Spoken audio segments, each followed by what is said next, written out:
Good evening, welcome to SVG-TV News and Sports for another evening. First of all, Prime Minister Dr. Ralph Gonsalves says the opposition leader and his party must follow order as it relates to the duty-free concessions being sought for relief supplies that are currently at the port.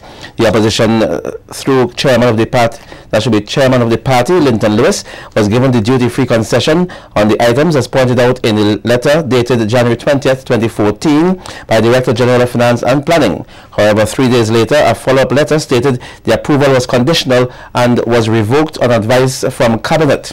At a media conference today, Dr. Gonsalves made it clear that the Director of Finance and Planning operates within the framework of the government policies and that the opposition needs to contact NEMO so proper processes can be done, and he says there is a simple reason for order and discipline and that the opposition continues to function as a government unto itself. According to the Prime Minister, how can the party be seeking duty-free concessions from the state and is refusing to cooperate with a state agency, the National Emergency Management Organization, which he as the Prime Minister heads?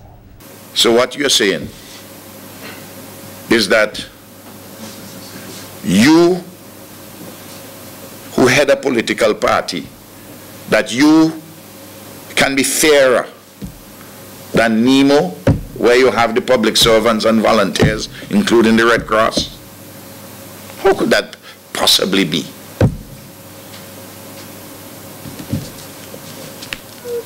You go, if you're bringing things in and you don't tell NEMO what you're bringing in, what you want is just chaos in the country.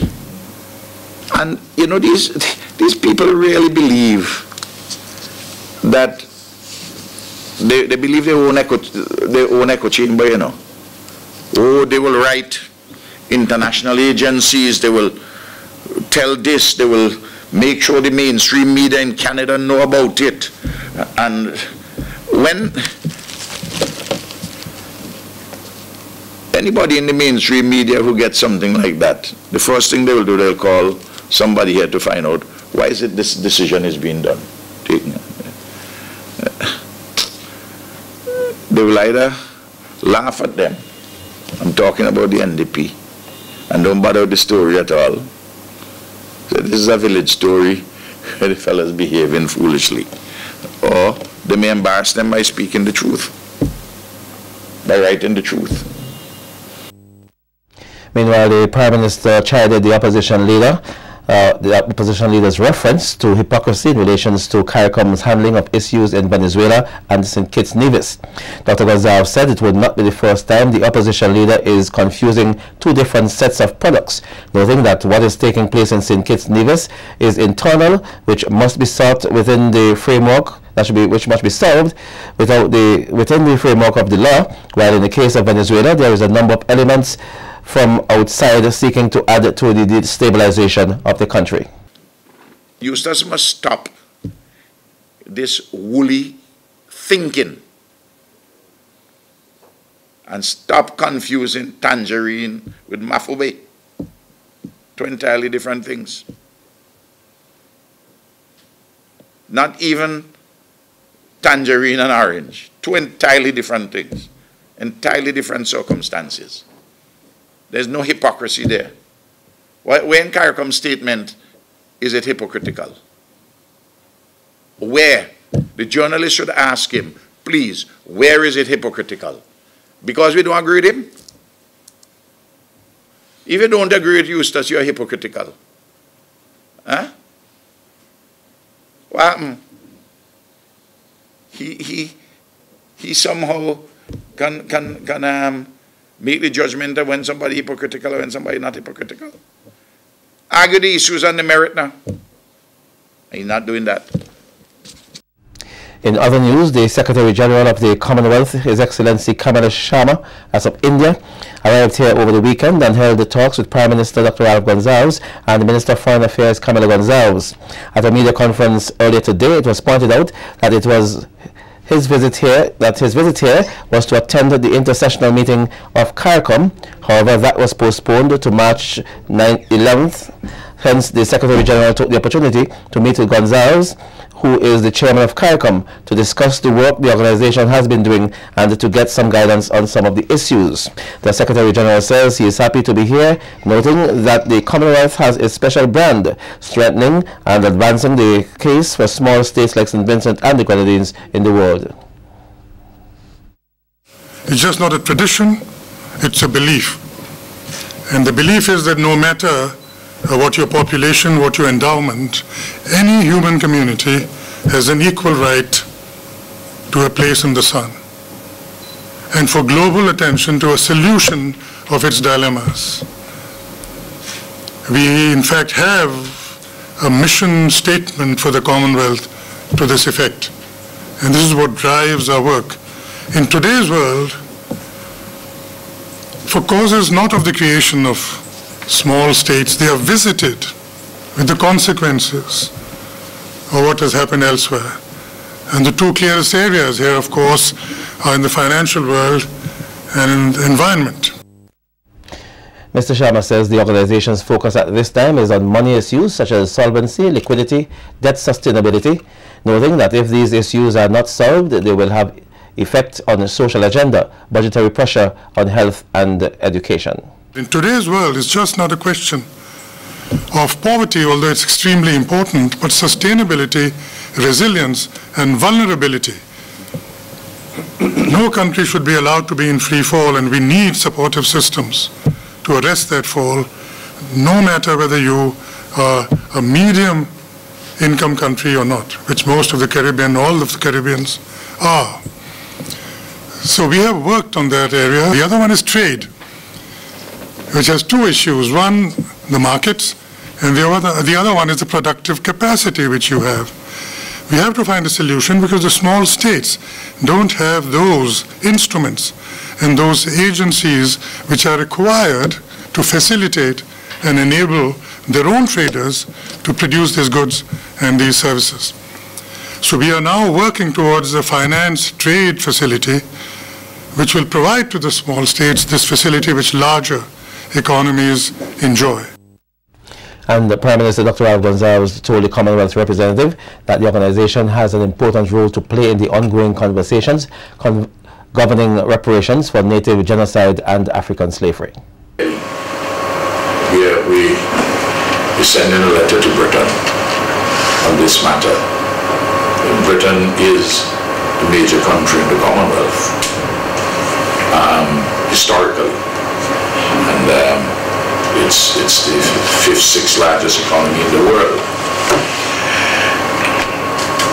So these are matters where the Commonwealth itself can play a role in facilitating more amicable dialogue, more understanding dialogue, because we are not involved in this matter as the politics of protest.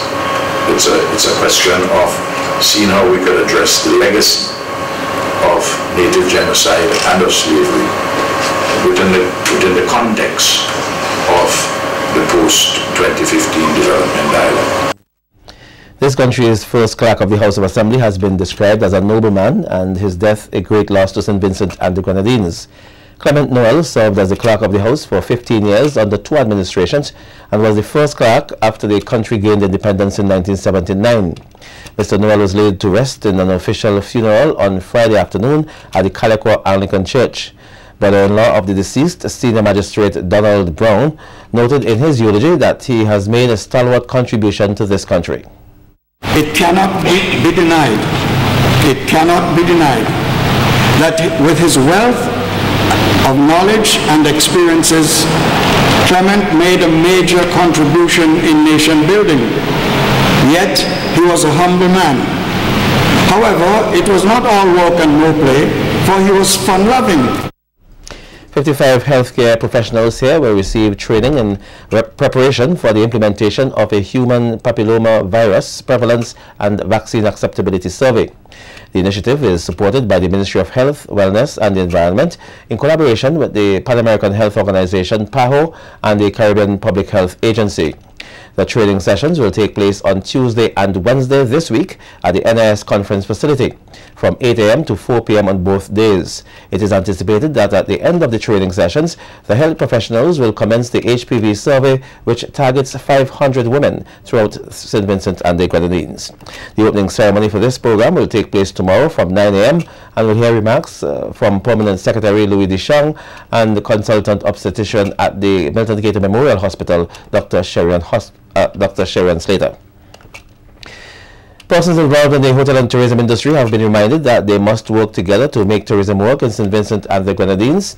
The reminder came last Friday at the launch of the renovated Haddon Hotel El Patio restaurant in Kingstown from President of the SVG Hotel and the Tourism Association, Kim Halbish. Halbish told the hoteliers that they cannot attempt to compete with each other or the industry will not survive. Meanwhile, Halbish congratulated the owners and management of the El Patio restaurant and urged them to continue to support and contribute to St. Vincent and the Grenadines tourism product.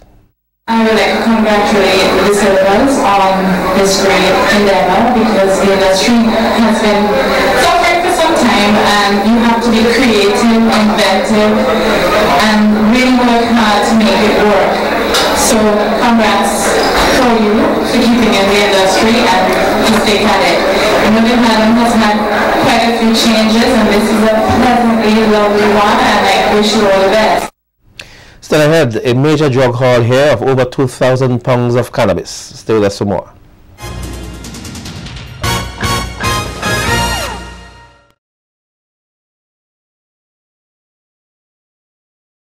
Welcome back. Still on the local scene, a large quantity of marijuana was seized in an operation involving the local Coast Guard and the narcotics unit of the St. Vincent and the Grenadines Police Force last Thursday. The drug is said to amount to over 2,000 pounds of cannabis. 6 men were arrested in the bust and were jointly charged with intent to supply the drug to another for the purpose of drug trafficking at Chateaubalais on Thursday, February 20th. The accused men are Godfrey Cormach, 42 years, sea captain of Glen, Daniel Batiste, 32, laborer of Petit Bodel, Calvert Prince, 46, farmer of Petit Bodel, Rajiv Dijong, 28, unemployed of Redemption Shops, Ezekiel Robin, 33, fisherman of Clare Valley, and Denzel Sam, 26, unemployed of Otley Hall. All 6 men appeared at the Kingstown Magistrates Court today and were granted bail in the sum of $100,000 each with 2 sureties. They are to surrender all travel documents and to report to police stations in Kingstown, Kittels, Calico, and Chateaubalais between 6 a.m. and 6 p.m. The matter was transferred for hearing at the Serious Offences Court for March the 3rd, 2014. The St. Vincent Distillers is adding another accolade to its collection with the locally produced Captain Bligh XO aged rum named the best rum in the world. The latest accolade came at the World Drinks Awards presented in London, hosted by the drinksreport.com, and saw the Vincentian rum capturing the title following 3 rounds of blind tasting.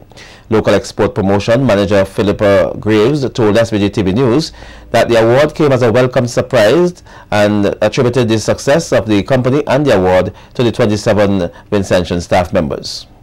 We're very delightful and thankful for the award. It's an award that all Vincentians should be proud of. The rum is actually made by Vincentians for Vincentians. The distillery is Vincentian owned, and the majority of our staff here in the distillery has been in the process of making rum in excess of 16 years. So one could safely say that they're all skilled craftsmen where the rum production is concerned. The competition sought to highlight the best tasting spirits from around the globe and best packaging designs, comprising the world's best brandy, cognac, gin, vodka, and rum. Graves said this is not the first time that the company has received an outstanding award. Bligh XO has continuously been winning awards regionally and internationally. Just to recap, in 2001 in Barbados at the Rum Fest, it won Gold Award. In 2002 at the International Rum Festival in Canada, we again won Gold Award for Captain Bligh. In 2009 at the SIP Awards International Spirits Competition in Tampa, Florida, it won Gold Award. But this World Rum Award in 2014 is by far the greatest. Last month, the company made a $50,000 EC donation towards the restoration work of the Caratal Bridge in Georgetown, which was severely damaged by the 2013 December trough system. After an 8-year absence, the Intermediate High School is back in the Young Leaders program and is hoping to capture the 2013-2014 title. Earlier today, the school launched its project under the sub-theme Socio-Economic Diversity, Varying Family Structures, Collective Strengths, Bridging the Gap to Benefit All. And the coordinating teacher, Kimberly Young Compton, says the 25 members of the school's Young Leaders group are already ready and equipped to embark on their project. There's no doubt in my mind that our group will do well at this project. Our launch today shows our readiness and shows that we are prepared to do our best to address this topic. Diversity comes in all shapes, colors, and forms. Right here at our school, we see diversity in religion, ethnicity, and of course, socio-economic backgrounds. You will learn more about our projects later. Delivering the President's remarks, the young leader Alicia King says their sub-theme was chosen because socio-economic diversity is one of the main indicators of status in St. Vincent and the Grenadines. King also used the opportunity to outline a few of the projects the group wishes to undertake for the competition. We have decided to help persons in our school who are less fortunate by commencing a breakfast program because we are aware that many students come to school without a proper meal, and since breakfast is the most important meal of the day, we decided to assist in this regard. We have also decided to give assistance to parents or guardians of students at the Intermediate High School in the areas of literacy and numeracy. Because we are aware that due to illiteracy, many parents are unable to assist their children with homework, we have already contacted the Adult Education Unit, which has pledged to give assistance in this regard, free of cost. A mentorship program will also be done where selected students would be adopted and mentored by prominent persons in society, so that they would become the best persons that they can be. Ladies and gentlemen, I am pleased to introduce the Intermediate 2014 Young Leaders of this year with our team, Socio-Economic Diversity, Varying Family Structures, Collective Strengths, Bridging the Gap to Benefit All. The Pan Against Crime Initiative celebrated its 6th anniversary on Saturday evening with a concert in the Spring Village area. The event also saw the official launch of the Spring Village Police Youth Club. Representative of the Yulupan movement, Crystal Oliver, said that the Pan Against Crime program has fostered the development of a number of junior bands on the island. This, she says, continue to impact positively on the lives of many young people and the communities. The relationship between the Pan Against Crime and the Yulupan movement has not always been satisfactory, but can now be described as one of good standing with a solid core. Already, the Pan Against Crime and Yulupan movement host a joint initiative of an arrangers workshop to be held in March 2014. It is initiatives like these that propel both organizations to reach their goals. We have seen a significant increase in the number of bands, the number of players, especially juniors, and the widespread exposure of steel pan throughout this country. We anticipate many more opportunities to work together to realize our common goals. Deputy Commissioner of Police Ronald Hathaway, during his remarks, gave an overview on the establishment of the police youth clubs, which started off with 5 boys. As the community saw changes and realized the benefits of such an initiative, the club grew rapidly, and in July of 2001, the club was officially launched with some 135 members. The following year saw another launch in the district of Caloco under the stewardship of Mr. Bochum Kompo Komabach, now retired Superintendent of Police. As if these two men were trying to outdo each other, Inspector Tanis quickly put plans into motion. This gave birth to the Redemption Sharps Police Youth Club. Single-handedly, these two men undertook the responsibilities of managing the affairs of the respective youth clubs then. Meanwhile, Director of Special Products and former area representative Dr. Gerald Thompson says the establishment of the various police youth clubs has proven to be a resounding success. Thompson says there are some important factors which have contributed to the club's achievements. I think the first important factor has been the local police leadership at the level of persons like Corporal O'Garo and also persons in the Chateaubriand and Petit Bordel Police Youth Group, Corporal Billy. And they need to be singled out for congratulations on the achievement today. The second important factor is the support that is being given by parents and the community. The Rotary Club of St. Vincent and the Grenadines on the weekend joined the rest of the world in commemorating 100 years of volunteerism. President of the local club, Earl Tash, says Rotary is an intervention service organization whose stated purpose is to bring together business and the professional leaders in order to provide humanitarian service. To encourage high ethical standards in all vocations and to help to build goodwill and peace in the world. Rotary was founded by Paul P. Harris in Evanston, Illinois, USA.